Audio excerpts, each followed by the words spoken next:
अविरत धूप के नीचे किला मुबारक ऊंचा खड़ा है। इसके प्राचीन पत्थर बीते युगों की कहानियों को दोहराते हैं।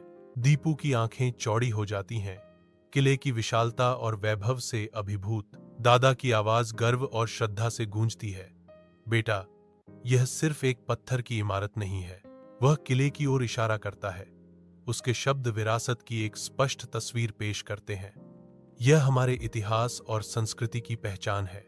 किला मुबारक के प्राचीन पत्थर गर्मी बिखेरते हैं, क्योंकि वे चुपचाप दीपू और उसके दादाजी को देख रहे हैं। दीपू अपने दादाजी की ओर मुड़ता है, उनके शब्दों के गहन महत्व को आत्मसात करता है। दीपू और दादाजी शाही बगीचे में अपनी धीमी गति से टहलना शुरू करते हैं। जीवंत हरियाली और फूलों के प्रदर्शन उनके सामने अंतहीन रूप से फैले हुए हैं। बच्चों की आनंदित हंसी और पक्षियों की मधुर चहचहाहट हवा में गूंजती है, जो दीपू को प्रकृति के आनंद के एक सिम्फनी में लपेट लेती है। दीपू शांति से बगीचे के शांत दृश्यों और ध्वनियों को आत्मसात करता है। उसका हृदय शांति से भरा हुआ है। दादाजी रुकते हैं। उनकी आवाज बुद्धिमत्ता से गूंजती है, क्योंकि वह एक महत्वपूर्ण सबक सिखाते हैं।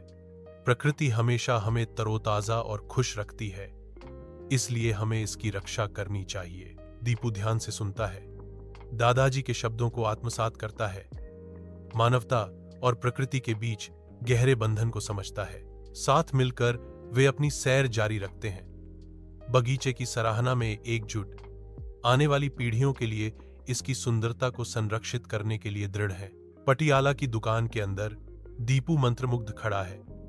उसकी निगाहें प्रतिष्ठित जूतों और पगड़ियों पर टिकी हैं, जो उसकी विरासत के प्रतीक हैं। अपनी शहर की विरासत पर विचार करते हुए उसकी आंखें सांस्कृतिक गौरव से चमकती हैं। शांत दृढ़ संकल्प के क्षण में दीपू घोषणा करता है, यदि हम अपनी पहचान और संस्कृति को संजोते हैं, तो दुनिया में हर कोई हमारे शहर को याद रखेगा। जुनून से प्रेरित दीप अपने शहर की समृद्ध सांस्कृतिक विरासत का रक्षक बनने का संकल्प लेता है।